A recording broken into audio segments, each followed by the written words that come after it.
Bonsoir les miens, bonsoir mes chers compatriotes. J'espère que vous allez super bien. C'est toujours un plaisir de vous retrouver dès lors que j'en ai l'opportunité. Et on essaye de se battre naturellement pour vous être utile à la République, pour être utile à notre pays, le Gabon. Et dès lors qu'on en a l'opportunité, aussi infime soit-elle, eh bien, on essaye de ne porter de contradiction à ce qui se fait. Excusez-moi, besoin d'hydratation. Ah.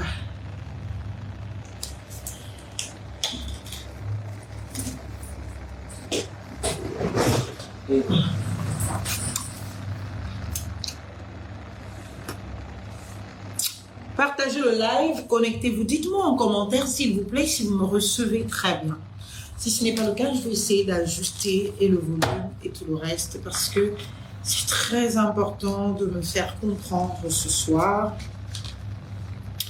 Donc s'il vous plaît, n'hésitez pas. Chers compatriotes, ce soir, je voudrais vous parler de notre pays. Je voudrais vous parler du Gabon. Ce Gabon qui, depuis son accession à la souveraineté nationale, eh bien, ne cesse de se dégrader. Ce Gabon dans lequel, eh bien, la plupart des citoyens qui le composent n'ont pas parfaitement conscience de leur dignité humaine, de leur citoyenneté et de l'impérieuse nécessité de ne laisser personne porter atteinte à leurs droits les plus absolus. Ce Gabon dans lequel, eh bien, on nous a éduqués d'une culture politique qui n'honore pas les combats véritables pour la République, les combats pour les droits humains et les combats pour permettre à tous nos compatriotes d'accéder à cette dignité humaine. Et vous vous souviendra que naturellement, pendant le référendum, nous sommes bien obligés d'en parler assez souvent. C'est notre réalité politique la plus récente et nous en avons vu des déploiements de tout ce qui peut être représentatif d'une expression de citoyenneté. Et pendant ce référendum, je n'ai eu de cesse à rappeler que, eh bien, l'ancienne constitution du Gabon de 1959 ou même celle de 1961 ou plus récent encore de 1968, eh bien, prévoyait de ce qu'était l'importance des partis politiques. Et quand nous arrivons au parti unique, en 1968, eh bien, il a été institué qu'il était de la responsabilité du Parti démocratique gabonais eh bien, d'éduquer politiquement les populations, d'instruire les populations sur les questions politiques, sur les questions citoyennes, sur les questions civiques.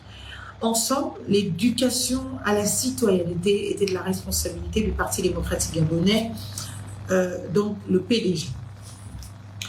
Malheureusement, nous le constatons et nous le regrettons, eh bien, dans ce que finalement le PDG a vraiment échoué dans sa mission d'éducation citoyenne, parce que le peuple gabonais dans sa majorité est en totale inconscience de ce qu'est la citoyenneté. Et c'est pour cela que beaucoup, dès lors qu'ils me voient dans mon déploiement, dans la revendication de ma citoyenneté, pensent que, eh bien, je serai surprotégée ou que je ferai semblant ou que j'ai forcément un contrat avec les autorités au pouvoir. Sous Ali Bongo, j'en étais déjà soupçonnée. Sous le CTRI, c'est toujours pareil. Les gens pensent que si j'ai le courage que j'ai, c'est parce que j'ai les garanties, le pouvoir en place de ce que je suis intouchable et que je fais semblant, eh bien, de faire de l'opposition pour constituer en réalité une caution démocratie pour le pouvoir en place. Eh bien, ces griefs m'avaient déjà été naturellement faits, opposés, eh bien, soit Ali Bongo, et ça n'a pas beaucoup changé puisque c'est difficile d'admettre le genre de personne que je suis dans l'environnement politique et d'expression gabonaise depuis que je me connais. Et c'est devenu quasi systématique le rejet de toute personne qui essaye de se revendiquer sa citoyenneté et qui donc essaye de défendre les droits du plus grand nombre. Et ce sont des constats-là qui peuvent amener beaucoup de personnes qui ne sont pas fondamentalement ancrées dans les convictions qui les amènent à s'exprimer devant vous et à vous parler d'un certain nombre de choses qui seraient de nature à être une véritable atteinte, eh bien, à la paix sociale. Parce que c'est cela, finalement, chers compatriotes, l'objectif de la justice. L'objectif de la justice, ce n'est pas être dans une répression tous azimuts, ce n'est pas non plus être dans des règlements de compte, ce n'est pas être justement le bras justicier du pouvoir dès lors qu'il estime que des personnes seraient de nature à l'inconforter pour ainsi les condamner à des privations de liberté qui seront pour elles déshonorantes, dégradantes et parfois même de nature à les condamner à un silence si ce n'est à la mort.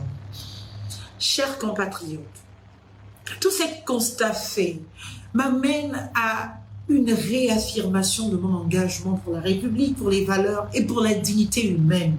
Et je me dis que nous ne devons pas, dès lors qu'on s'engage dans le combat qui est le nôtre, eh bien attendre des lauriers, attendre des félicitations ou du moins des validations de nos compatriotes pour lesquels, naturellement, nous nous battons contre leur propre volonté. Je l'entends souvent, beaucoup me le disent, beaucoup me le reprochent, mais écoutez, pourquoi est-ce que vous voulez vous battre et vous sacrifier pour le peuple gabonais alors même qu'il n'est d'aucune reconnaissance, alors que c'est le peuple le plus ingrat qui soit? Le combat pour lequel eh bien, nous nous engageons n'est pas un combat pour lequel nous attendons eh bien, des rémunérations.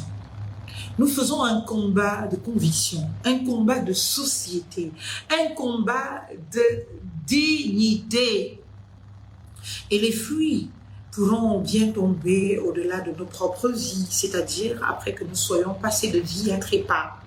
C'est pour cela qu'il faut ancrer ces convictions dans des bases solides qui ne sont pas de nature à renfermer d'une quête éventuelle d'accès à la petite lumière, d'une quête d'accès à quelques petits privilèges indus parfois, d'une quête de quelques petits biens matériels qui ne sont pas de nature à rassurer de la volonté d'affirmer un combat pour lequel nous avons besoin d'avoir des résultats pour le plus grand nombre, pour l'intérêt supérieur de la nation. C'est un combat pour lequel il nous faut nous engager, mais avec une énergie de désespoir, un courage infini dans la volonté et dans la conscience de se dire que parfois nous serions amenés à mener des combats contre même les personnes pour lesquelles nous les menons. C'est-à-dire que le peuple gabonais aujourd'hui qui est en hibernation totale, de cet espoir, pourtant devenu conscient de l'immatérialité, de l'impossibilité de matérialisation de tout ce à quoi nous aspirions. Plus récemment, au soir du 30 août, ce peuple gabonais se retrouve malheureusement en quête.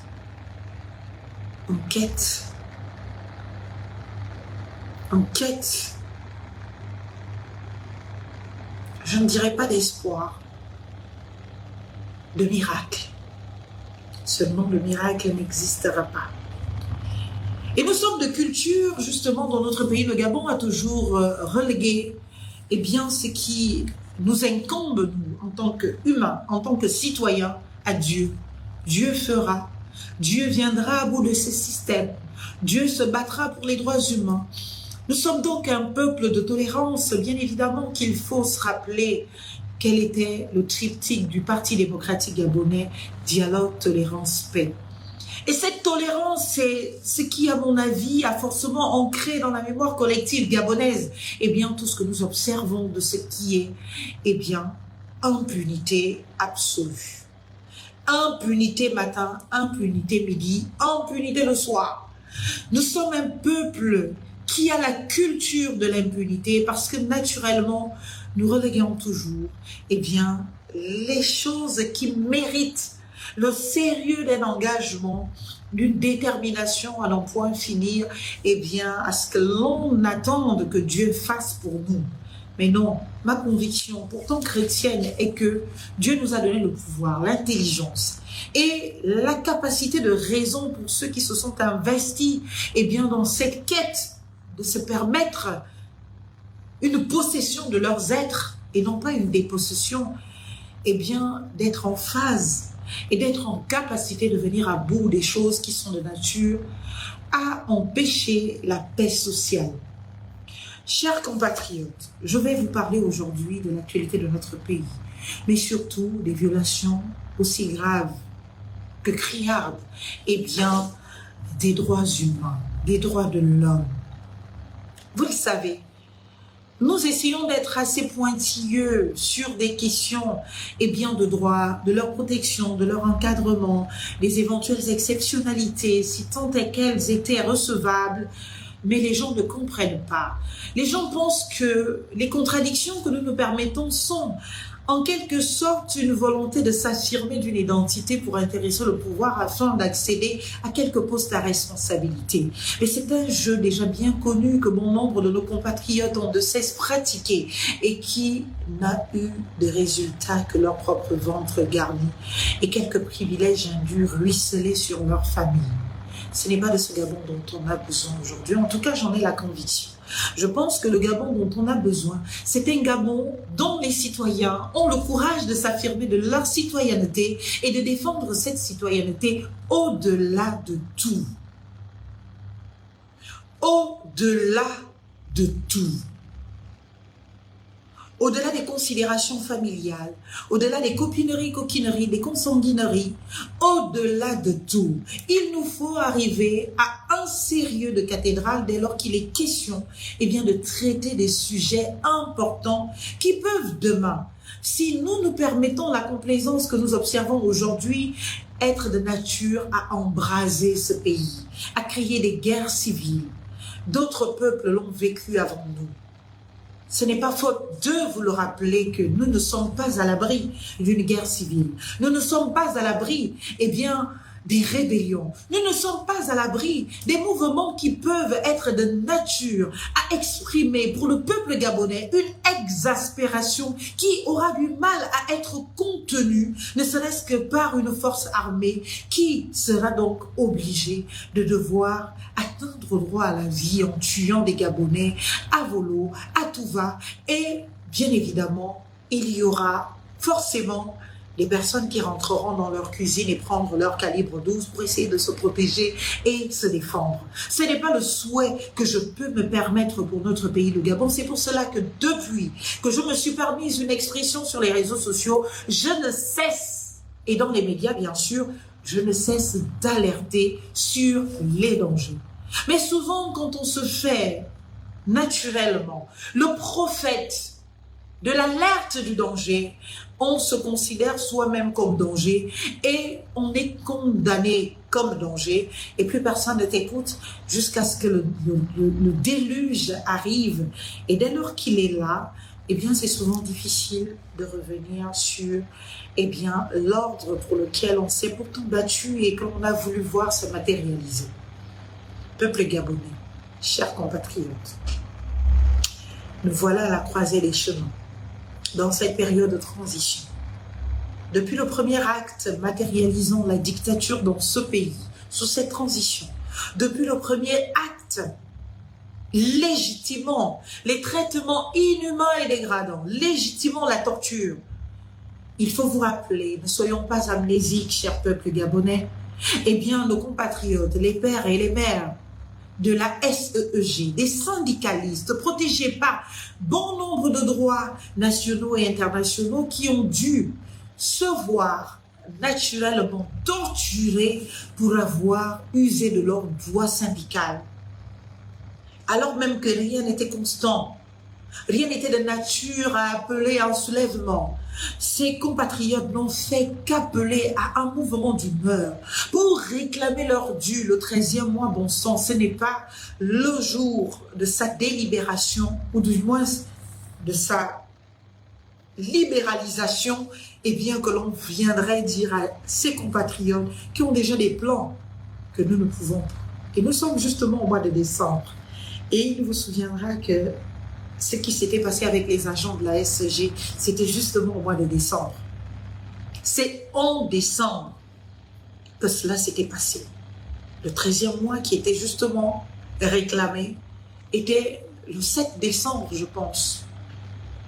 Aujourd'hui, nous voilà toujours en mois de décembre, que nos militaires, qui nous condamnent sous un couvre-feu, qui ne trouvent aujourd'hui aucune justification recevable, raisonnable, décident de porter atteinte aux droits absolus de l'homme sans que le président de la transition ne soit de nature à s'exprimer. J'attends toujours son expression, même si je n'y crois pas trop, parce qu'il a été la première personne à montrer à tous les militaires la voie de la torture sur le peuple gabonais. Oui, il faut le dire. Parce que c'était devant tous les Gabonais que le président de la transition a menacé les agents de la SEEG, notamment les agents du syndicat de la SEEG. C'était devant tous les Gabonais. Ces vidéos ont été largement partagées. Et quand j'ai vu certaines réactions de nos compatriotes, j'ai compris que le grand besoin, l'urgent, l'ultime, c'est de rééduquer le peuple gabonais à sa considération humaine, à sa considération citoyenne et l'amener à se revendiquer cette citoyenneté au travers de l'imposition par tout pouvoir public de l'observation des droits qui leur sont dévolus. Et ceux qui sont notamment les plus absolus, tels que le droit à la vie, qui donc a pour corollaire le droit à l'intégrité physique, qui donc a pour corollaire le droit au respect de sa dignité humaine, de sa vie privée. Dès lors qu'on a proclamé l'absolutisme de ce droit, aucun pouvoir public n'a le pouvoir de le remettre en question, de le remettre en cause. Et aucun ordre public interne de quelques États que ce soit, tant dans la sous-région que dans la région africaine et même dans le monde, qui, ayant participé à un certain nombre d'instruments juridiques internationaux, onusiens et autres, ne peut se permettre de prévoir dans son ordre interne des textes qui seraient de nature à violer ses droits au caractère absolu et dont les constitutions internes proclament de l'imprescriptibilité et surtout de l'inviolabilité en réaffirmant de ce que ces droits lient obligatoirement les pouvoirs publics, c'est-à-dire que aucun pouvoir public ne peut y déroger. Cher peuple gabonais, j'ai toujours eu le sentiment de ce que, dans notre pays, le Gabon, il faille naturellement investir dans l'éducation populaire. Le peuple gabonais n'a pas été éduqué et je comprends pourquoi. Quand le PDG a fait le choix de ne pas éduquer les Gabonais à leurs droits les plus absolus, pourtant, ce PDG, sous le parti unique, en avait la responsabilité. Et tous ces autres partis politiques, bien après, tout aussi, en ont la responsabilité parce qu'il vous suffira d'aller lire la loi sur les partis politiques au Gabon, les articles 2, 3, 4, et bien plus encore que pour vous rendre compte naturellement de ce qu'est le rôle d'un parti politique. C'est d'abord l'éducation citoyenne, l'éducation du citoyen, l'éducation des militants, l'éducation des partisans, l'éducation politique, c'est-à-dire l'éducation sur tout ce qui est droit civil et politique, les droits absolus, les libertés publiques, les libertés fondamentales. Tout citoyen devrait avoir à les maîtriser parce qu'il en va de la responsabilité de chaque acteur politique d'amener ses partisans à la conscience parfaite de ses droits pour que chaque citoyen soit en capacité individuellement et collectivement de se revendiquer ses droits et naturellement de se battre pour l'observation par les pouvoirs publics et par quiconque de leur effectivité. Malheureusement, dans notre pays aujourd'hui, rien ne se passe. Nous en sommes arrivés à être des apologistes des comportements absolument barbares, rétrogrades, des actes de torture, des traitements inhumains et dégradants. Et quand je le dis, il y en a qui, sous leur vocable très hasardeux, vont se permettre de me dire à moi que je suis dans un discours politique, mais je ne sais pas quel peut être un discours purement citoyen, purement, j'ai envie de dire, la politique n'est pas dénuée, ou du moins c'est exclu de la citoyenneté, mais un discours juridique, conforme au texte, qui vous rappelle l'essentiel de nos dispositions, tant constitutionnelles qu'internationales. Je l'ai dit, je me suis battue contre le projet de constitution pour une simple et bonne raison. Je précisais à nos compatriotes, partout où il m'en était donné l'opportunité, qu'il était inadmissible que dans une même constitution, on retrouve des consécrations des droits absolus et que dans cette même constitution, on prévoit des dispositions qui sont en réalité des remises en question, des remises en cause de tout ce qui a été consacré, absolu, imprescriptible et lié obligatoirement les pouvoirs publics. C'est grave, c'est indécent, c'est incompréhensible. Cela démontre bien, de l'entourloupe, de la filouterie, du mensonge. Du mensonge parce que, chers compatriotes, on ne peut pas donner dans une constitution par la main gauche et reprendre exactement ce qu'on a donné par la main droite. Ce n'est pas possible. C'est pour cela que j'ai dit non et je dis toujours non. Et nous allons nous battre au travers de toutes les plateformes dans lesquelles nous sommes, des formations politiques, des associations, tout ce qui est en notre capacité de revendication de notre citoyenneté, nous allons le saisir par les moyens de droit pour pouvoir dire non, non et non. Au-delà de devoir nous battre contre les personnes pour lesquelles en réalité ce combat est fait. Chers compatriotes, notre pays vit une situation d'une extrême vulnérabilité du point de vue du niveau de conscience de ses citoyens. Il est malheureux de constater que tout ce que nous avons pensé être l'environnement politique au Gabon, défenderesse des droits des citoyens, n'était que des groupes, non pas d'animation, mais de revendication de leur petit bout de pain. Et nous le constatons aujourd'hui pour le regretter. Chers compatriotes, chers miens, je ne manquerai jamais de vous appeler miens parce que c'est le nom que je vous ai trouvé à vous, mes amis, mes abonnés, et voilà, vous êtes miens, au-delà de nos discordes, au-delà de nos incompréhensions, au-delà de nous insupporter mutuellement et très réciproquement souvent. Je sais que je suis votre et vous êtes mien. Et on ne peut pas s'abandonner. Nous sommes obligés de souvent nous permettre du temps pour vous parler, du temps pour parler à ces quelques-uns qui comprennent, ces quelques-uns qui entendent le discours que nous portons. Nous sommes obligés. Et je voudrais vous dire aujourd'hui, au-delà de tout ce qu'on peut avoir en grief, nos militaires, commençons par le général jusqu'à tous les militaires, qui s'adonnent à ces pratiques qui sont d'un déshonneur absolu pour le Gabon et pour la République, eh bien, ne sont pas des intouchables. C'est cela que j'ai envie de vous dire ce soir. Les militaires, pour vous avoir infligé les actes de torture, encourent des peines lourdes et graves. Donc il faut, pour que l'état de droit soit, porter plainte et vous constituer tous partie civile. Il faut sortir de la logique de la tolérance. Il faut sortir de la logique de « on est entre nous, ce n'est pas si grave que cela ». Non, c'est si grave.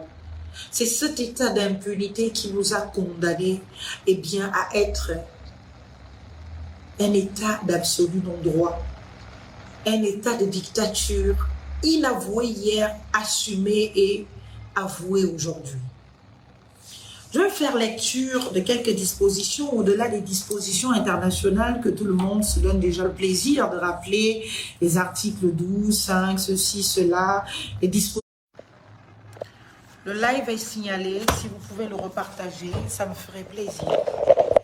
Le live est signalé.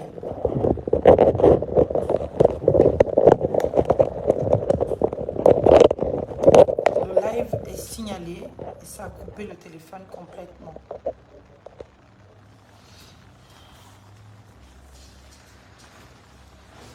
Ah mon Dieu. Le live est signalé. Je disais donc, est-ce que je suis bien comme ça?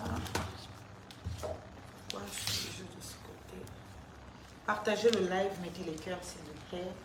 Malheureusement, le live est signalé. Oh, merci pour les étoiles, c'est gentil. Partagez le live. Mettez les cœurs s'il vous plaît. Oh là là, qu'est-ce que c'est difficile dans ce pays.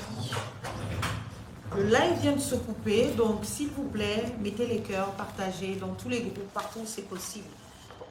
En tout cas pour ceux pour qui ça a de l'intérêt. Partagez le live, mettez les cœurs. Je vous en prie, s'il vous plaît.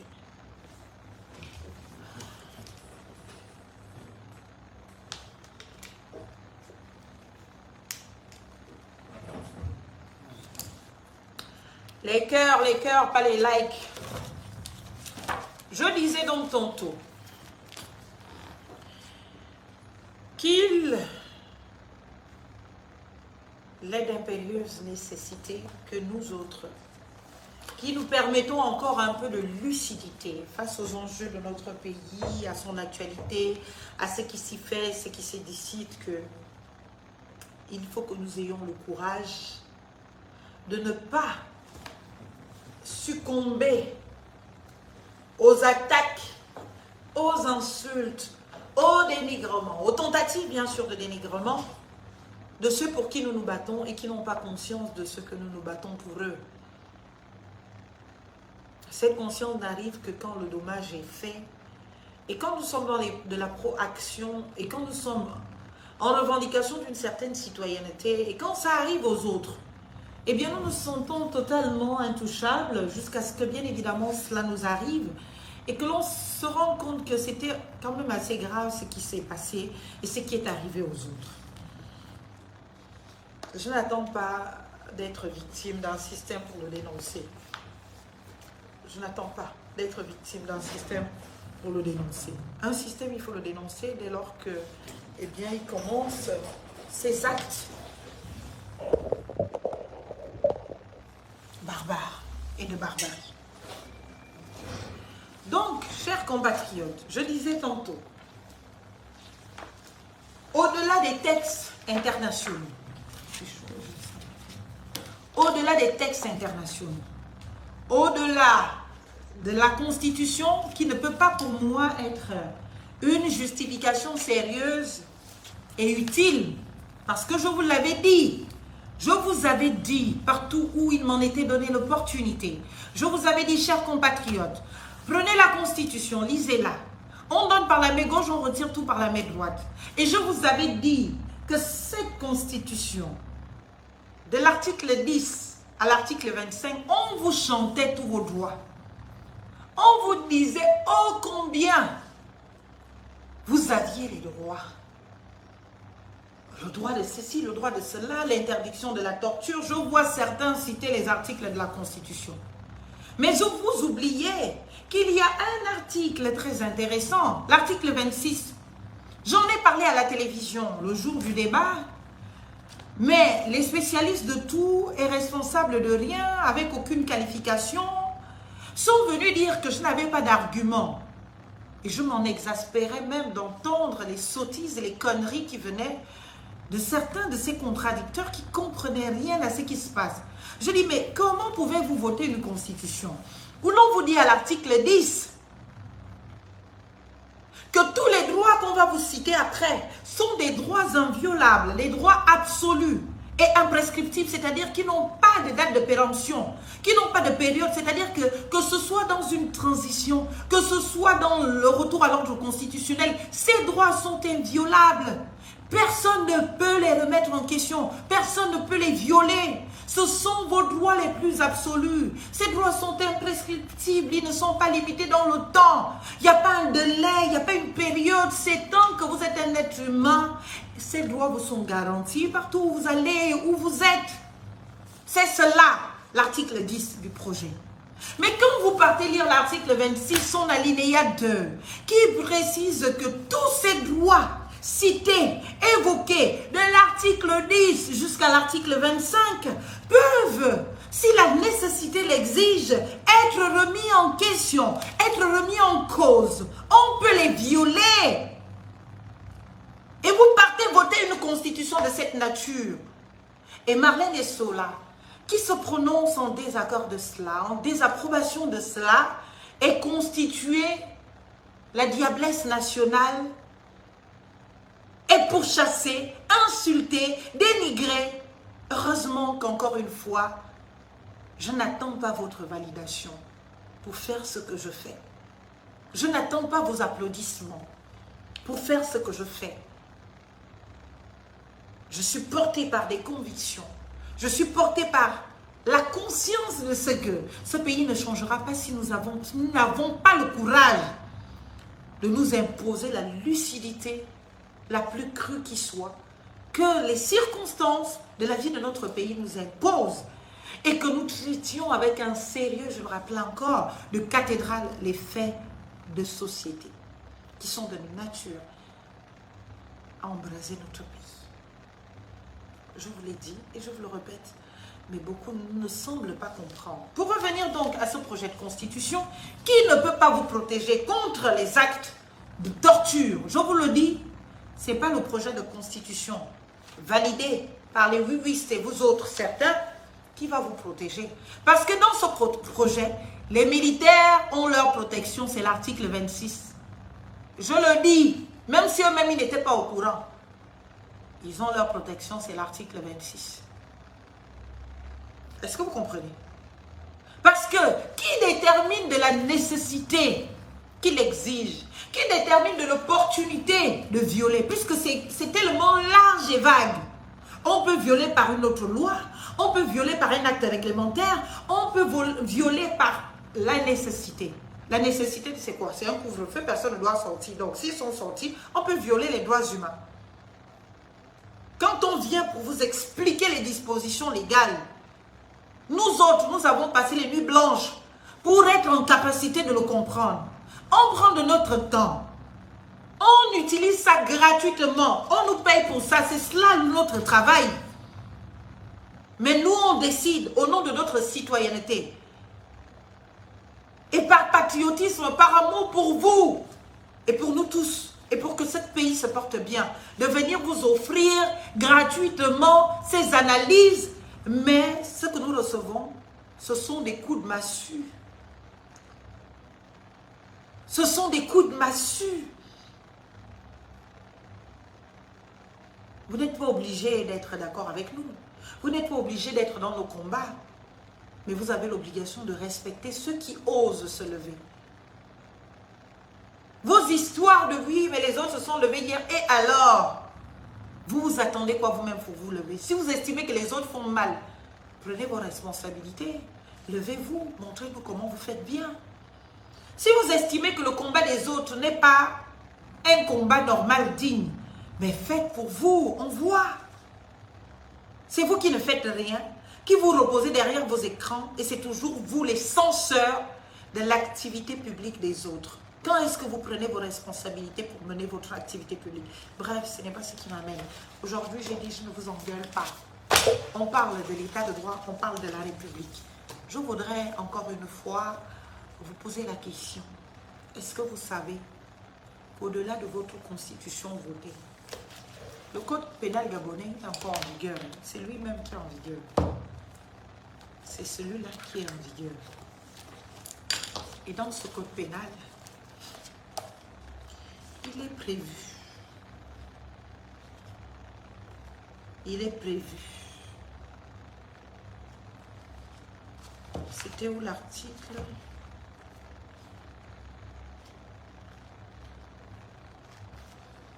En tout cas, pour ceux qui pensent que, au-delà de crier sur les réseaux sociaux, il faut peut-être porter plainte à l'État gabonais, aux militaires, pour ce qu'ils ont subi. Il y a de quoi? Article 224. du code pénal gabonais. C'est là-bas où il y a la sanction. Dans la Constitution, il n'y a aucune sanction. La Constitution donne des grandes lignes.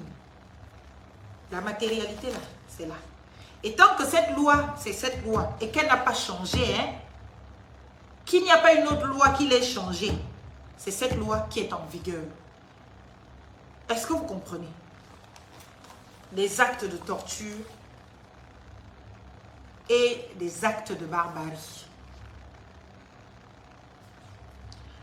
constituent des actes de torture ou de barbarie la commission d'un ou plusieurs actes inhumains ou dégradants. On dit bien ou dégradant. Donc, ça peut être un acte inhumain, ça peut être un acte dégradant. Ou les deux. La commission d'un ou plusieurs actes inhumains ou dégradants d'une gravité exceptionnelle qui dépasse de simples violences et occasionne à la victime une douleur ou une souffrance aiguë avec la volonté de nier en la victime la dignité de la personne humaine. L'auteur de torture ou d'acte de barbarie est puni de 20 ans de réclusion criminelle et d'une amende de 20 millions de francs CFA au plus. Tout acte de torture ou de barbarie est puni de 30 ans de réclusion criminelle et d'une amende de 30 millions de francs au plus lorsqu'il est commis sur une personne vulnérable en raison de son âge, de sa maladie, d'une infirmité, d'une déficience physique ou psychique, d'un état de veuvage ou d'un état de grossesse. Par le conjoint ou concubin ou l'ancien conjoint ou concubin de la victime, indépendamment du fait que l'auteur de l'infraction partage ou ait partagé le même domicile que la victime. Contre une personne, afin de la contraindre à contracter un mariage, qu'il soit civil ou coutumier, ou en raison de son refus de contracter un mariage, qu'il soit civil ou coutumier, en raison du sexe de la victime. Tout prélèvement ou toute tentative de prélèvement d'organes, ou, enfin, c'est pas ce qui nous intéresse, le trafic d'organes humains ou d'éléments ou de produits de corps humain à punir, bon, c'est pas ce qui nous intéresse.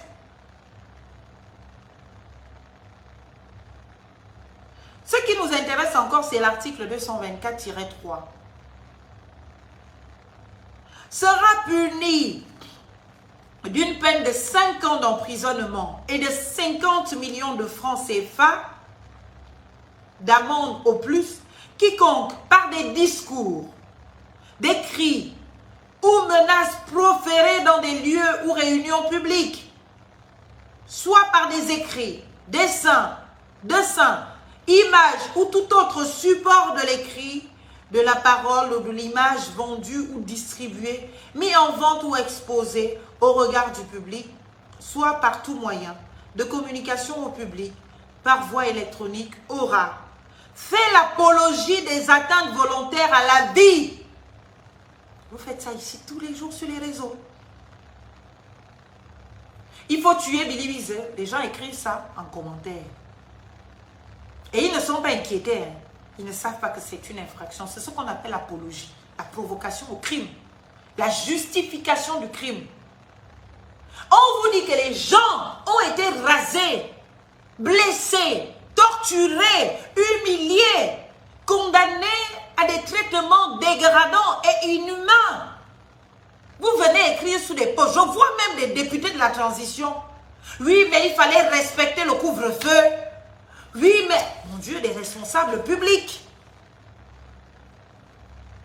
Quand vous faites ça, vous êtes en train de commettre l'infraction d'apologie au crime. Là, on ne voit pas le ministre de la Justice venir enjoindre le procureur de la République d'ouvrir une enquête et de poursuivre toutes ces personnes qui pilulent les réseaux sociaux, qui font appel au meurtre, qui font appel à la mort, qui font appel à la haine sur les autres, qui font apologie du crime.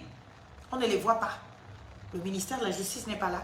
Même le procureur de la République ne s'auto-saisit pas alors qu'il devrait. Il y a une année, je crois 2 ou 3 ans, on nous avait annoncé à toute pompe de la police, la cybersécurité. La cybersécurité existe au Gabon. Donc, toute la cybercriminalité qui se déploie en toute aisance là, elle se déploie sous le regard bienveillant de la préfecture de police de Libreville, sous le regard bienveillant du procureur de la République, du parquet de la République, sous le regard bienveillant du ministère de la Justice. Ce n'est pas possible. L'apologie des atteintes volontaires à la vie, des atteintes volontaires à l'intégrité de la personne prévue au présent livre, l'apologie du génocide, des crimes de guerre ou des crimes contre l'humanité. Donc vous voyez, ne serait-ce que l'apologie des atteintes volontaires à l'intégrité physique. Quand on rase le crâne de quelqu'un, on porte atteinte à l'intégrité physique de quelqu'un.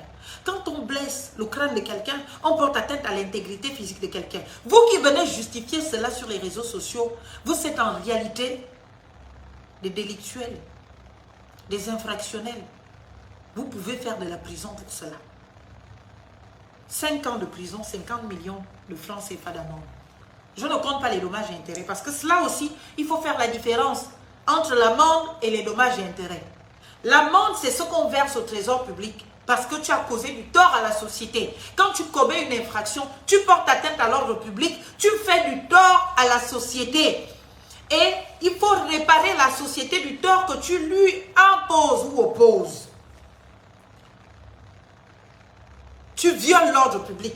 Un comportement qui est interdit par la loi, quand tu le fais, quand tu l'appliques ou le pratiques, tu violes l'ordre public, tu portes atteinte à l'ordre public et la société en souffre. Parce que cela participe de l'impossibilité de la paix sociale. Cela participe de l'impossibilité du vivre ensemble. Parce que quand quelqu'un souffre de son châtiment, de subir les affres de la violence illégitime de l'État, et toi, tu viens prendre ça avec légèreté, tu le justifies, tu dis, eh bien alors, et pourquoi tu n'es pas allé rester chez toi? Pourquoi tu es allé dehors la nuit? Pourquoi tu es resté dehors la nuit? En parlant même, il est 23h, moi, il faut que je rentre. Pourquoi tu es resté dehors la nuit? Vous êtes là en train de faire apologie du crime. Vous justifiez le châtiment subi par la personne. Vous justifiez l'acte subi par la personne.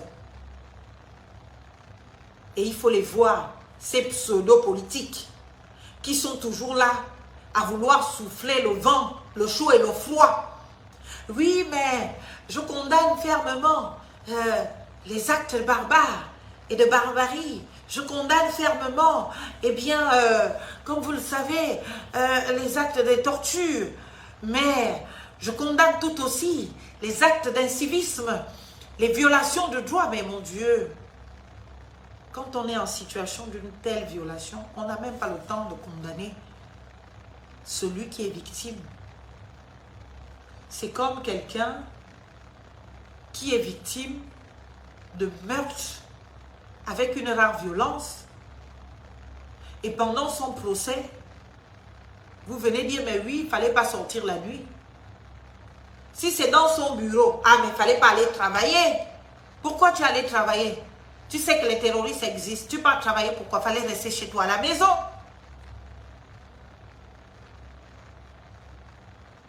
La culture du crime, la justification du crime, la sublimation du crime. On en est là.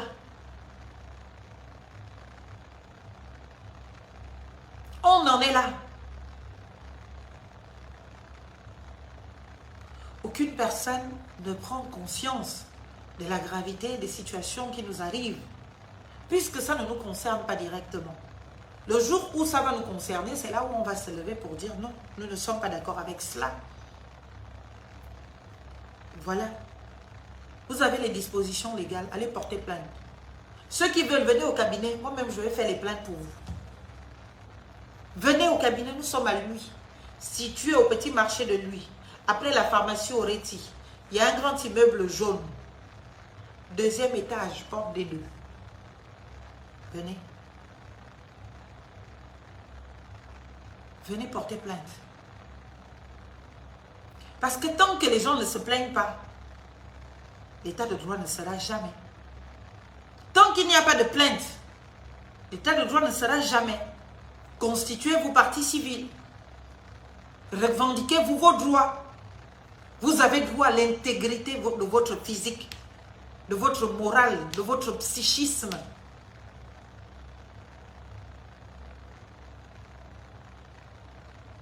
Est-ce que vous comprenez cela? C'est très important de comprendre que vous êtes des êtres humains. Vous n'êtes pas les moutons de Panurge. Vous n'êtes pas du bétail. Vous êtes des êtres humains. Et un être humain, il a les droits. Et surtout quand il est dans une forme d'organisation sociétale que l'on appelle la République. Une République, elle a des citoyens. Elle n'a pas des sujets. Elle n'a pas des bénéfices.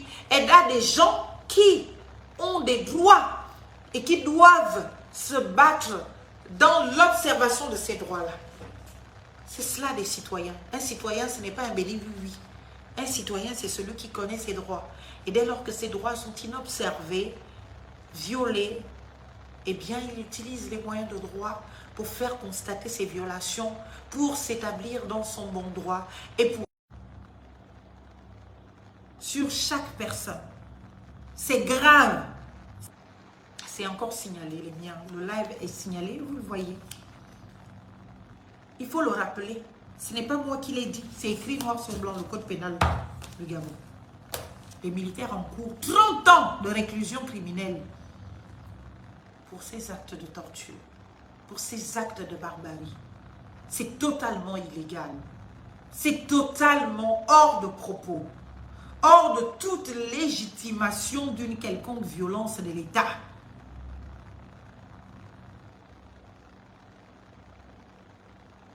La disproportion n'est même pas à envisager parce que nous sommes carrément sortis du cadre d'une éventuelle proportionnalité de la réaction.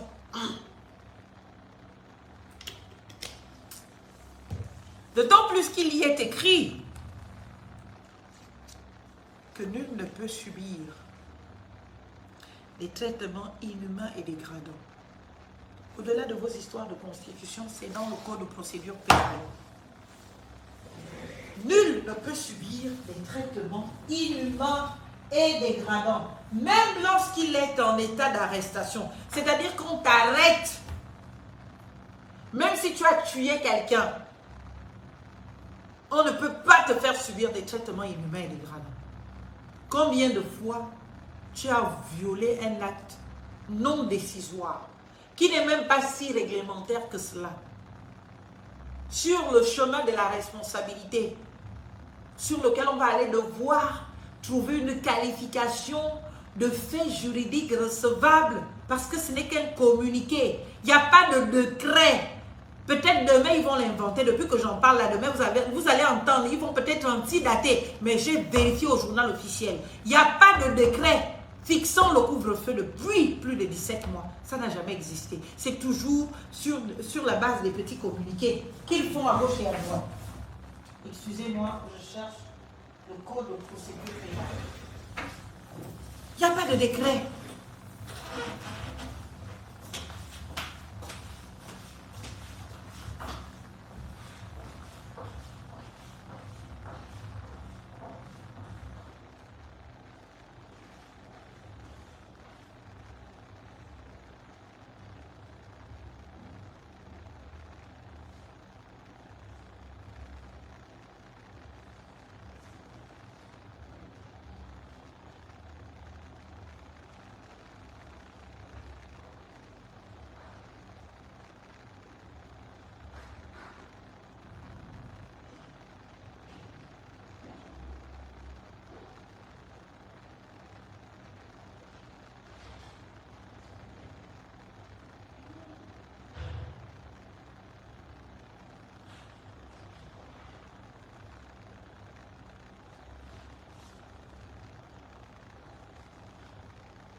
very sorry.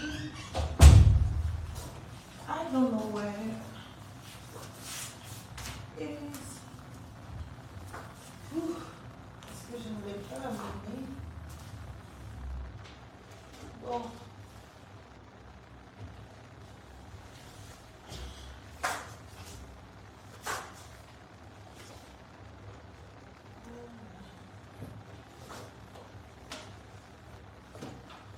Unfortunately, I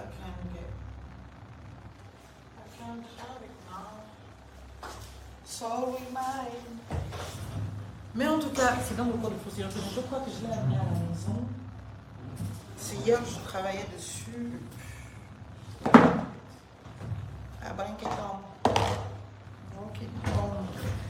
Mais dans le code de procédure pénale, si vous prenez le code de procédure pénale, vous allez le lire et vous allez lire de cette interdiction d'acte de torture. Je vais voir si j'ai quelques données ici. Prenez le code de procédure pénale gabonais. Les premiers articles, je vais vous le chercher.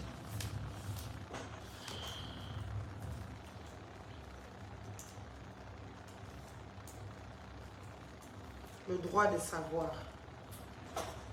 Ah là là.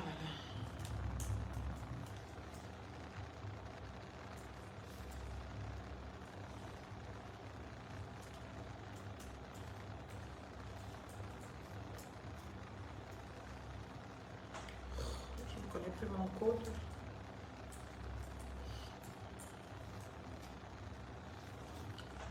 Code de procédure pénale gabonais.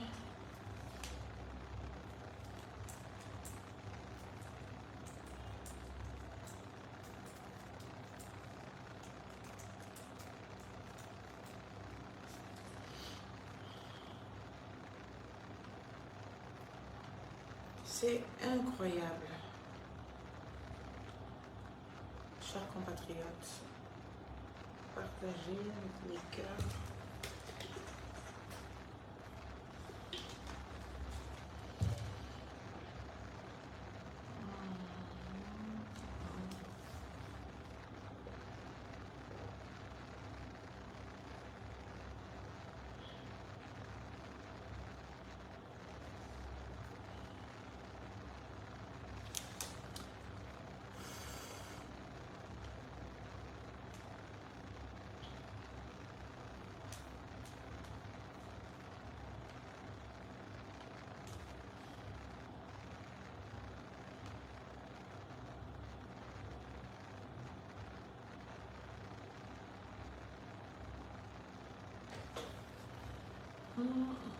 Excusez-moi, il faut que je retrouve vraiment la disposition.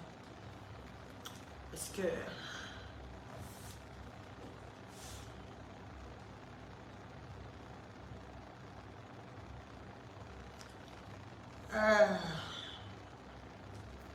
La procédure pénale, article 1er. Il faut que vous connaissiez toutes ces petites choses.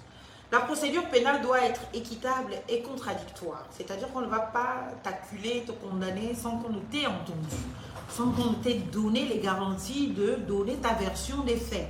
C'est cela le caractère contradictoire. Équitable, c'est-à-dire que on doit te permettre de constituer ta défense, de te défendre et on ne doit pas te préjuger. On ne doit pas dire, ah oui, vous, là, on vous connaît, vous avez violé le couvre-feu, c'est fini. Non, on doit pouvoir être dans le respect de ta dignité humaine, de tes droits. Préserver l'équilibre des droits des parties.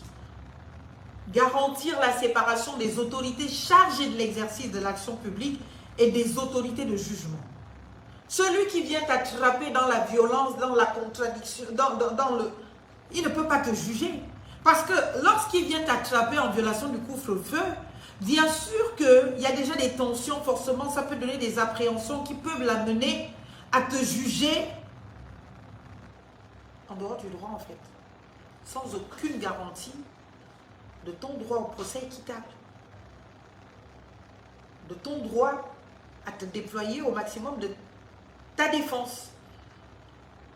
C'est pour cela qu'on ne peut pas condamner quelqu'un s'il n'a pas encore été jugé.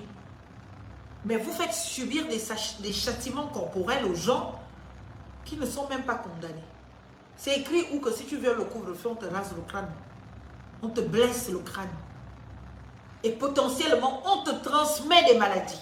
Je vous le répète, le couvre-feu au Gabon aujourd'hui n'est prévu par aucun texte, même pas réglementaire. C'est un communiqué du ministre de la Défense qui peut être juridiquement considéré, en se tirant un peu les cheveux, comme un fait juridique.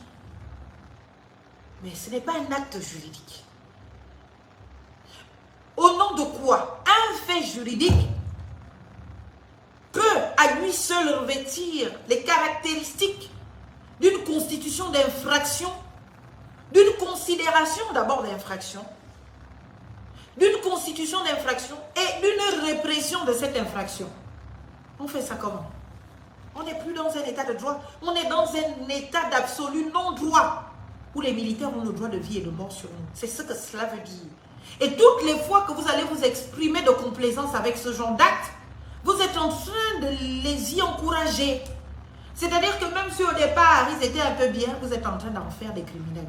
Maintenant, s'ils étaient des criminels, ce sont nos réactions utiles, justes, lucides, qui devaient les amener à calmer leurs ardeurs et à comprendre qu'ils n'ont pas le droit de tout et n'importe quoi, qu'ils ne peuvent pas se retrouver à commettre un certain nombre d'actes. Parce que ces actes-là, ils peuvent en répondre sur le plan national et international. Les juridictions internationales, ce n'est pas seulement que pour les chiens, hein, c'est pour des êtres humains qui contreviennent aux ordres, même les juridictions nationales. Garantir donc la séparation. Les personnes poursuivies pour les mêmes infractions et se trouvant dans les conditions identiques doivent être jugées selon les mêmes règles. L'autorité judiciaire veille à l'information et à la garantie des droits des parties. Toute personne est présumée innocente, article 3. Toute personne est présumée innocente tant que sa culpabilité n'est pas établie. C'est quoi établir la culpabilité d'une personne, chers compatriotes? C'est justement après avoir observé tous les préalables à un procès équitable. Vous êtes suspecté de quelque chose. On ne va pas vous condamner parce que c'est Marlène qui est venue dire que tu es suspecté de tel. On doit t'écouter. T'écouter en fond et en comble. On doit analyser. Là, on est dans le cadre naturellement d'une infraction, mais on va dire même préliminaire. Même si c'est une infraction de flagrance. Mais l'infraction, c'est laquelle? En droit, il y a ce que l'on appelle le principe des délits, de la légalité des délits et des peines. C'est un principe qui veut, si je dois m'exprimer en terre à terre, que on ne peut pas te poursuivre s'il n'y a pas une loi qui interdit le comportement que tu as mis et qui prévoit de manière précise et claire ce que tu risques si jamais tu venais avoir ce comportement. Sortez-moi un texte au Gabon aujourd'hui qui encadre ce couvre-feu et qui vous dit que si tu violes le couvre-feu, on te rase le crâne avec les rasoirs. Sortez-moi ce texte. Si ça n'existe pas, c'est totalement impossible que les militaires le fassent. C'est totalement illégal, c'est totalement de non-droit. Là, on est devenu dans une république d'absolu non-droit, de barbares. C'est-à-dire que même le Moyen-Âge a fait mieux que nous, en fait, dans la condition dans laquelle nous sommes aujourd'hui. C'est grave.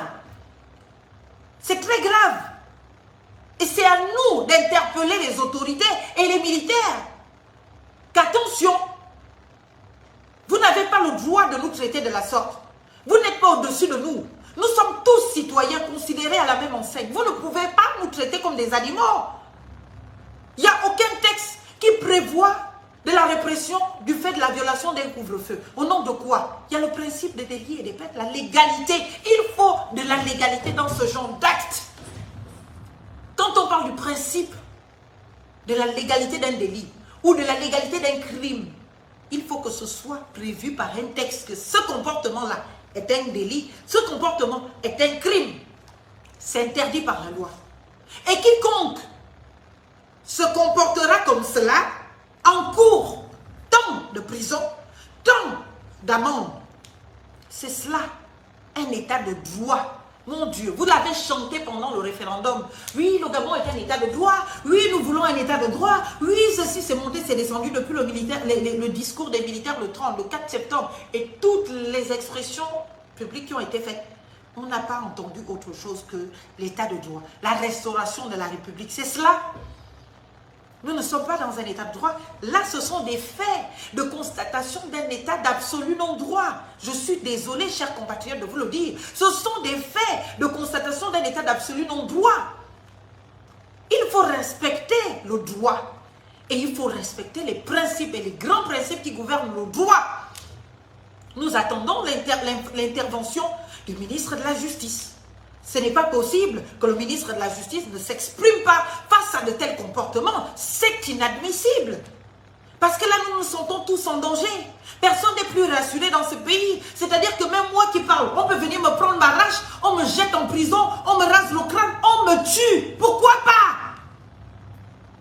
Parce qu'on a un peuple qui a décidé d'être soumis jusqu'à la fin, qui est incapable de se revendiquer ne serait-ce que ses droits les plus absolus et qui est en ignorance totale.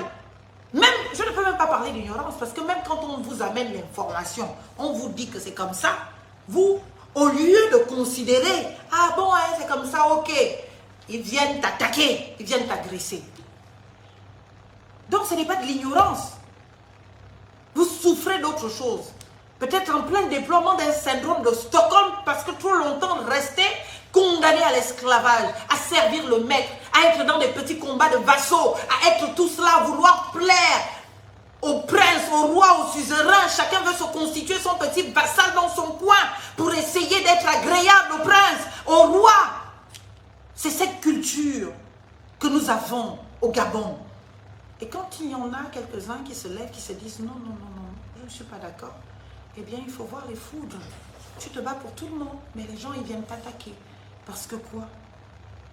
Tu es en train d'expliciter ce qui ne va pas. Ça ne va pas. On ne crie pas parce qu'on a envie de crier. Vous voyez là, je vais aller dormir, j'aurai mal à la tête et tout.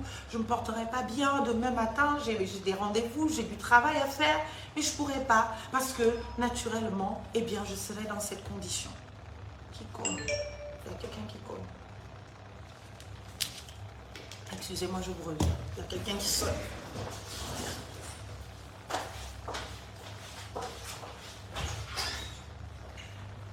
Qui est là?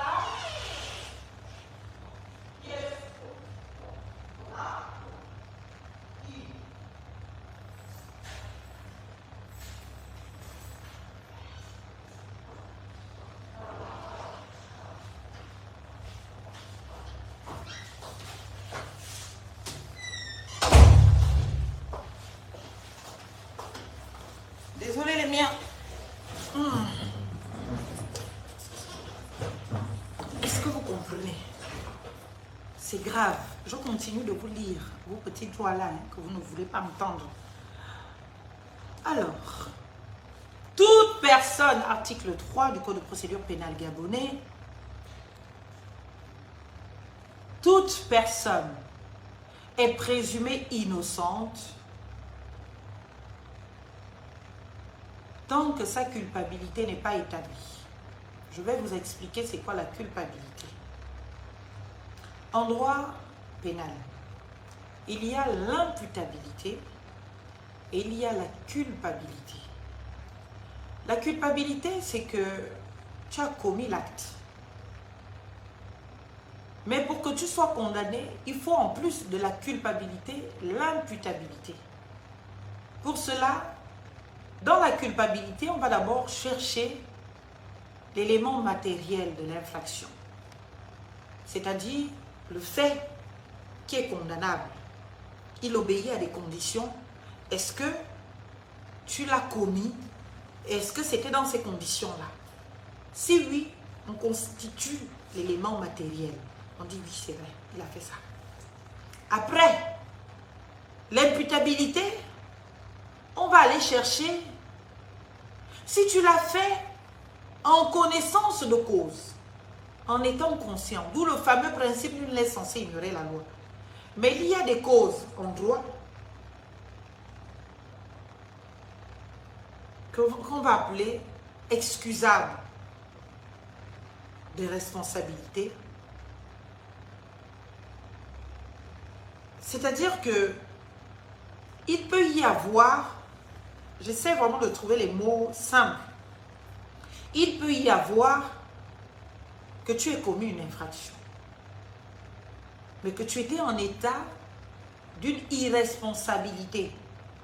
Et ça se conçoit. En fait, il y a des trucs qui sont prédéfinis. On sait que si tu étais dans telle condition, tu ne peux pas. Donc, c'est pas, le fait n'était pas imputable à toi. Même si tu l'as commis. Je prends un exemple, un fou. Un fou qui vient, qui t'agresse, qui te tue ou qui fait un truc. Oui, la culpabilité est établie. Mais l'imputabilité ne peut pas. Parce que il n'était pas en pleine possession de ses moyens. C'est un exemple simple. Je ne vous passe pas les cours de droit. Donc la culpabilité qui doit être établie, c'est-à-dire qu'on doit s'assurer que l'acte que tu as commis, tu l'as vraiment commis. Et que c'est vraiment toi. Et que tu l'as commis dans les conditions exigées par la loi pour que cette commission soit recevable. Et il faut qu'il y ait le constat et l'affirmation d'un juge. C'est cela la culpabilité. Elle doit être établie. Les atteintes à la présomption d'innocence sont réparées et réprimées dans les conditions prévues par la loi. Les atteintes à la présomption d'innocence sont réparées et réprimées dans les conditions fixées par la loi. Donc, on ne peut pas porter atteinte à cela. Quiconque porte atteinte à la présomption d'innocence, vous tous vous faites ça ici. Hein? Je vous ai parlé du fait Alexis Luna. Dès qu'on a dit qu'il a violé, tout le Gabon se lève, s'embrase. Les gens font des messes, des live TikTok pour dire que tel est un criminel. C'est la violation de la présomption d'innocence. Et c'est condamné par la loi.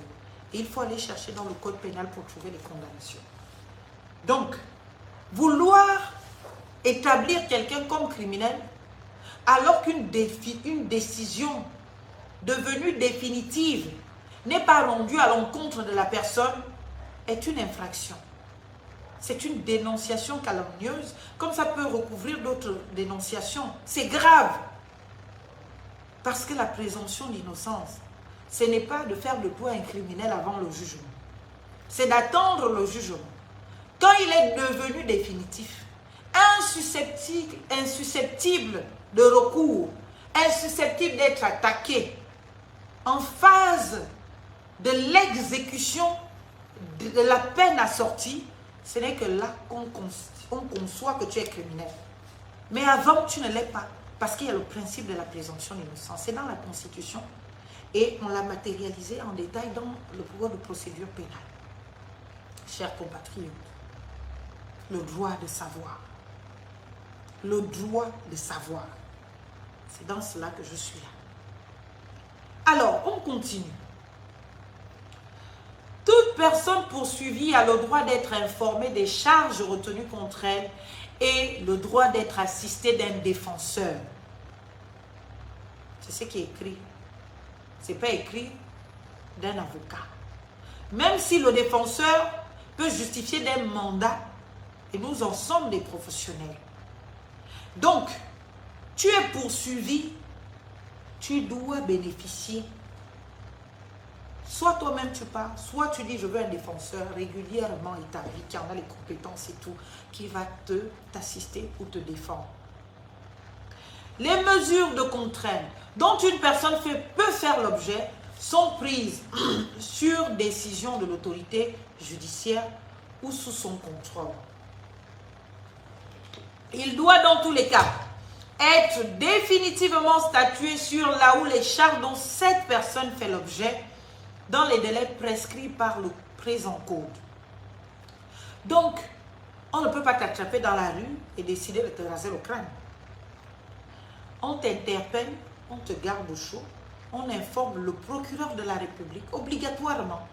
Tu ne peux pas détenir quelqu'un sans que le procureur de la République ne soit informé. Soit c'est lui-même qui prend la décision, soit il te donne des orientations pour que tu prennes. Et cette décision se vérifie. Et la personne doit être informée de cela. Ça, c'est l'article 3. L'article 4. La procédure au cours de l'enquête et de l'instruction est secrète, sauf dans les cas où la loi en dispose autrement et sans préjudice des droits de la défense. Toute personne qui concourt à cette procédure est tenue au respect du secret professionnel dans les conditions prévues par la loi, sous peine de poursuite judiciaire. Tous les avocats qui viennent violer les procédures là. Vous vous souvenez de l'affaire de Sylvia Bongono? On est venu nous apprendre ici que Sylvia a dit qu'elle n'était vraiment plus la femme de Bongo, qu'elle ne s'appelle pas... Plein de trucs. En instruction, c'est interdit par la loi et les personnes doivent être poursuivies.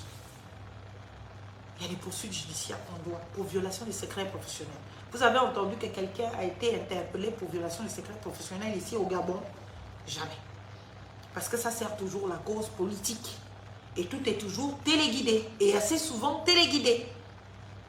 Donc, on est dans un état d'absolu non-droit. Chacun fait ce qu'il veut avec la petite couverture et le petit parapluie qu'il vaut et qu'il faut. Il faut sortir de là, chers compatriotes. Par dérogation des dispositions des alinéas 1er, 2, ci-dessus, le procureur de la République peut jusqu'à l'ouverture de l'information diffusée par voie de presse certains renseignements et éléments objectifs tirés de la procédure de nature à favoriser la recherche de la vérité ou à rectifier des erreurs qui se répandraient dans l'opinion publique.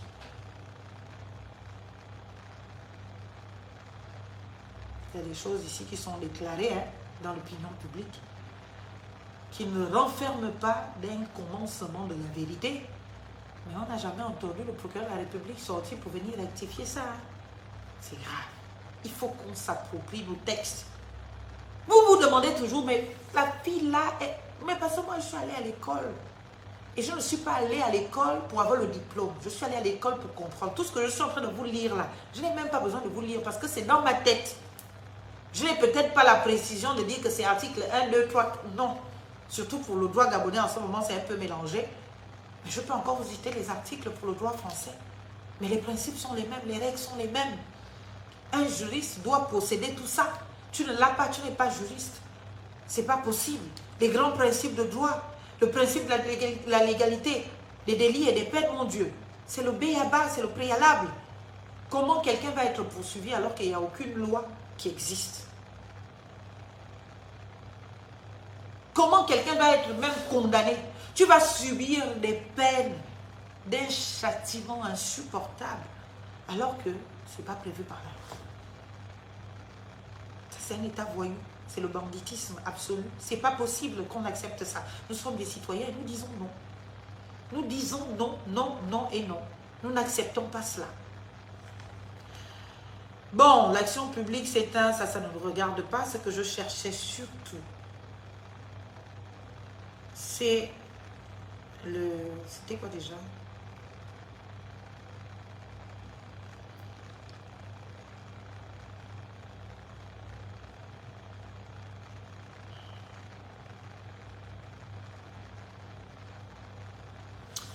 Il y a une disposition. Les biens, vous pouvez me le rappeler en commentaire, s'il vous plaît.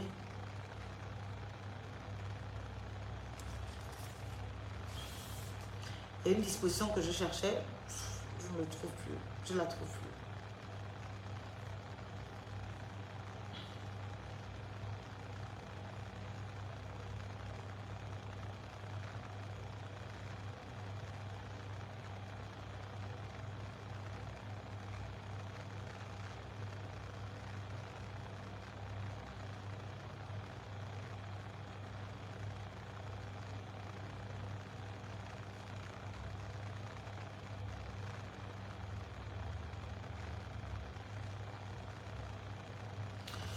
Pour revenir à cet article, l'article 19, la police judiciaire, il faut que vous sachiez quelle est sa compétence. Elle n'a pas compétence à vous raser les crânes, à vous déshabiller dans les commissariats, à vous dire de vous asseoir à même le sol. Non, ce n'est pas sa compétence là-bas. La police judiciaire est chargée de constater les infractions à la loi pénale. Et violer un couvre-feu, ce n'est pas une infraction à la loi pénale.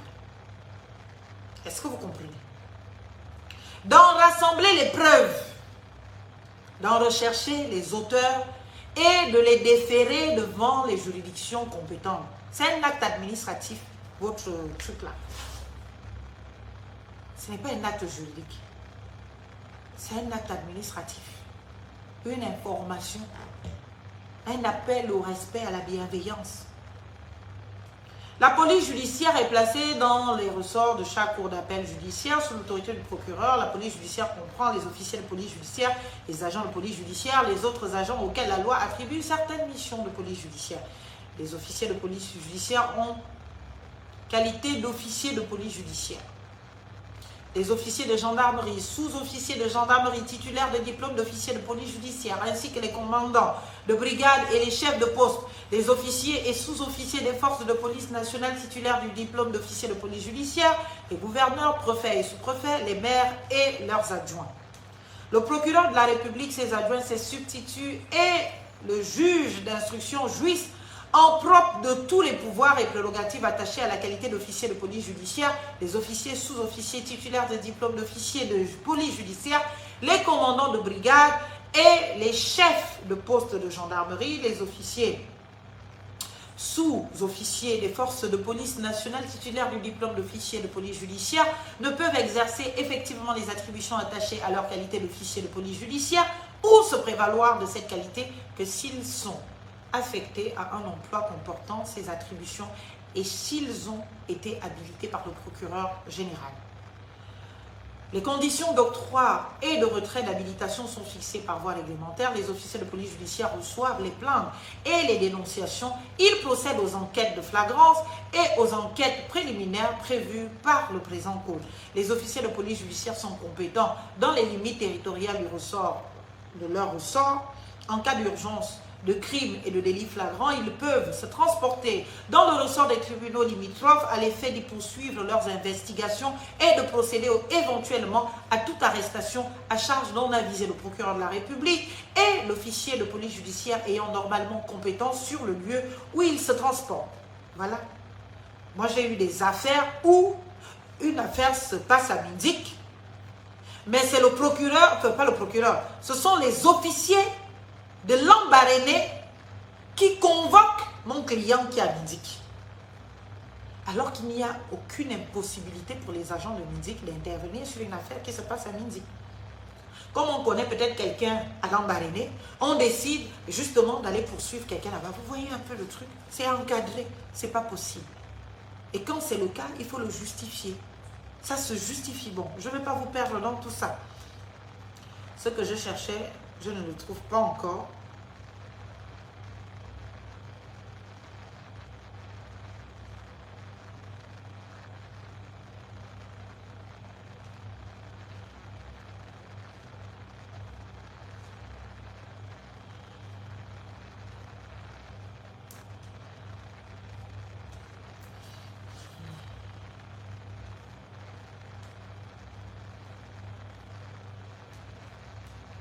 Je crois qu'il faut qu'on institue, dans le cadre de notre association, très prochainement présentée à vous autres, le droit de savoir, eh bien, des journées d'accès au droit.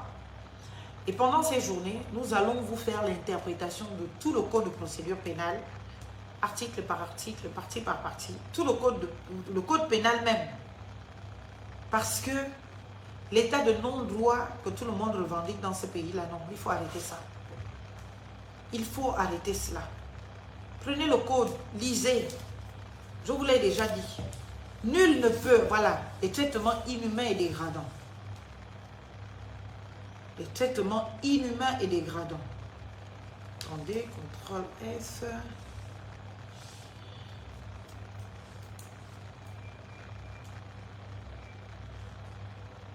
Torture.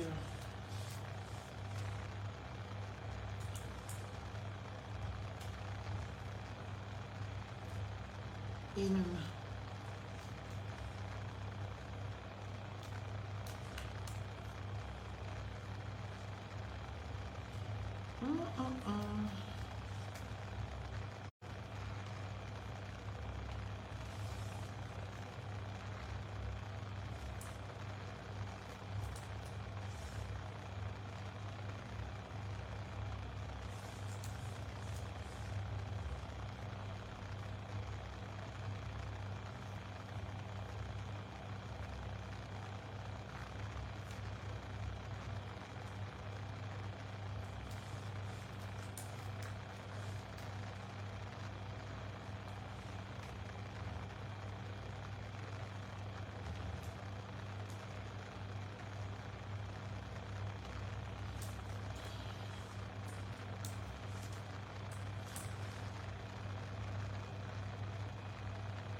L'association Espoir Conscient existe toujours. Malheureusement, nous avons éprouvé les difficultés à la faire reconnaître au Gabon et vu que nous avons besoin d'un objet social qui soit plus actuel de tout ce que nous faisons aujourd'hui, l'association Espoir Conscient existera toujours, mais nous avons dû créer une nouvelle association qui, elle, participera de tout ce dont on parle avec beaucoup plus d'effets immédiats que l'objet social de l'association Espoir Conscient. Et nous allons toujours continuer nos activités au travers de l'association Espoir Conscient. Voilà, merci. Donc, en réalité, c'est ce que je vous disais. On va finir court en résumant ceci. 1. Le couvre-feu n'est pas acté par un acte réglementaire. C'est un communiqué de ministre, certes, mais ok, on peut en reconnaître les effets juridiques, mais ce n'est pas un acte de nature véritablement juridique. C'est un fait juridique auquel on peut attacher les effets de droit. Mais ce n'est pas un acte à proprement parler juridique qui serait de nature, de portée générale impersonnelle et qui soit de nature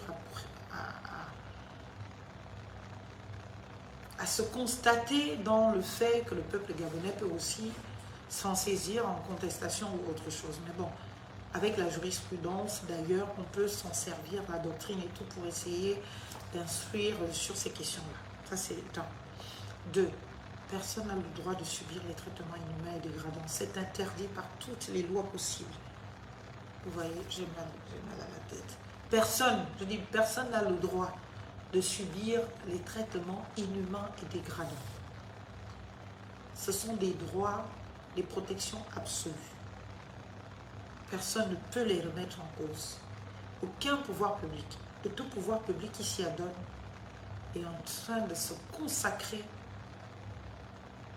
dictature, barbarisme, violence, torture, et les actes de torture sont interdits. Et il y a d'autres peines en cas de leur violation. Mais pour l'instant, nous n'allons pas nous perdre dedans. Nous allons tout simplement vous dire que ce qui nous intéresse aujourd'hui, c'est que ce qu'ont fait nos militaires est extrêmement grave.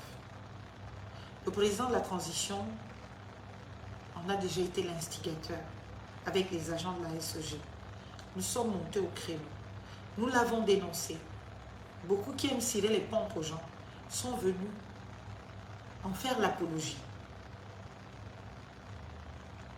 On a fini par rétablir un peu les droits de ces agents de la SEG.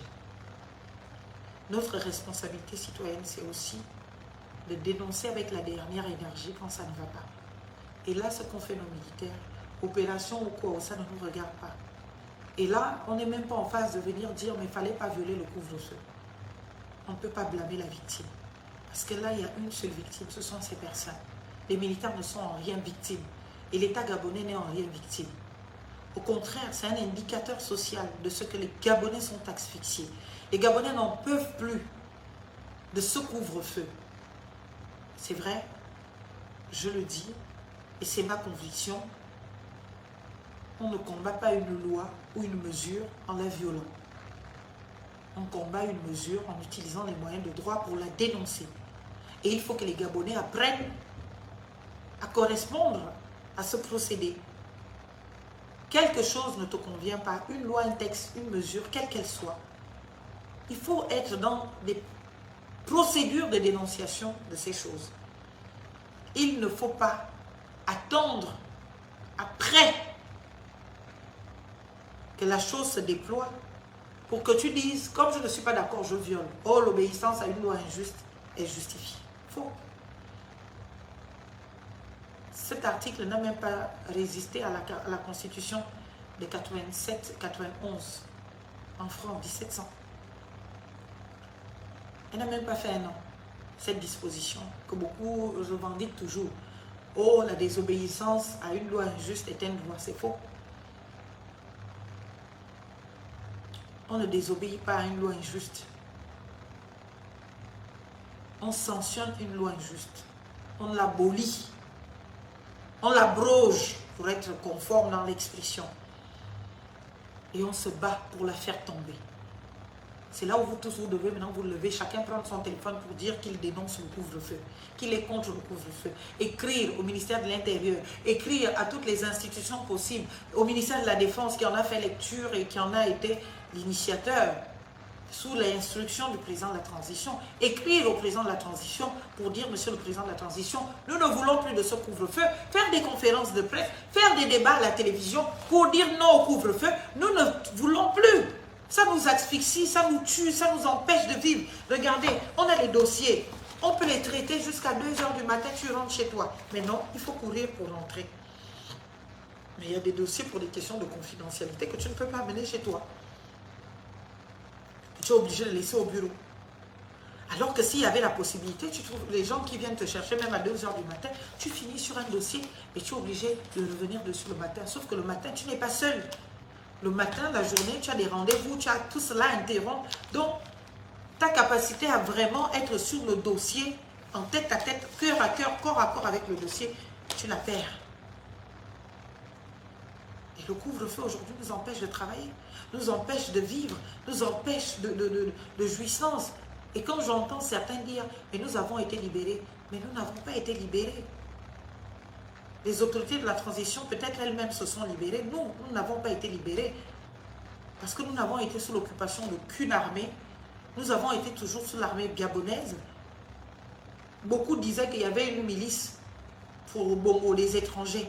Où est cette milice? Pourquoi cette milice n'a pas contrecarré pour le coup d'État? Ça veut dire que ça n'a jamais existé. Ça a toujours été nos militaires, les mêmes, toujours. Depuis tout ce qui s'est passé en bien ou en mal, ça a toujours été avec nos militaires et personne d'autre. Et aujourd'hui, il faut avoir la lucidité de le reconnaître et de dire que nous n'avons pas à cirer les pompes des gens qui violent nos droits absolus. Nous avons l'obligation de les interpeller là-dessus et de leur dire que nous ne sommes pas d'accord. Il faut qu'absolument ils revoient leur copie. Et nous allons les poursuivre par toutes les voies possibles, légales, pour dire non, nous n'acceptons pas une dictature avouée, assumée. Nous n'acceptons pas qu'on nous traite comme des esclaves, comme des moins que rien, comme des gens qui n'ont pas de droits. Nous avons des droits. Et ces droits, nous les revendiquons. À ceux-là qui disent, nous avons déjà subi le couvre-feu, on ne vous a pas entendu parler. Continuez d'être les esclaves qui refusent leur liberté. Nous autres sommes des citoyens. Et nous n'allons pas nous arrêter à vos petites excuses de bar et de comptoir, de Sogatra. Non. Si vous estimez que vous avez subi la dictature hier, vous devez continuer de la subir aujourd'hui. Nous estimons que la dictature n'a pas lieu de citer, ni hier ni aujourd'hui. Et nous l'avons combattue hier, nous la combattons aujourd'hui. Peu importe qui est l'auteur de cette dictature. Nous ne combattons pas les individus, nous combattons ce qu'ils incarnent, ce qu'ils sont. Nous combattons un système. Et dès l'instant où vous allez être en accord avec cela, vous allez voir que tout ira un peu plus mieux dans vos vies. Parce que on ne peut pas voir condamné la dictature sous Ali et l'applaudir sous Olidi. On ne peut pas le faire. Hier, on a tous été, pour beaucoup d'entre nous, de solidarité à dire non. Et aujourd'hui, nous sommes devenus des apologistes, à caresser dans le sens du poil, à dire que oui, c'est possible, c'est envisageable, pourquoi pas? Non à la dictature. Non à une transition de non-droit. Nous sommes encadrés par un texte, la charte, même si vous le manipulez comme vous voulez, mais il est là, protecteur de nos droits absolus, garantissant nos libertés les plus fondamentales. Et personne ne peut être celui-là qui va porter atteinte à ces libertés. Je finis en disant, vive la République, pour que vive le Gabon, et pour que se déploient nos plus belles expressions de nos citoyennetés, et qu'ensemble nous soyons de nature à véritablement permettre à ce pays de tourner la page d'un système qui a été éprouvé de par son incapacité à être une sérieuse alternative à l'accession du peuple gabonais à la dignité humaine. Vive la République pour que vive le Gabon. Je vous aime, je vous remercie et je vous souhaite de porter très agréablement bien. Que moi, eh bien, j'essaie de rentrer pour me reposer et je vous fais de gros bisous d'amour. À très bientôt. Ciao, ciao. Bisous.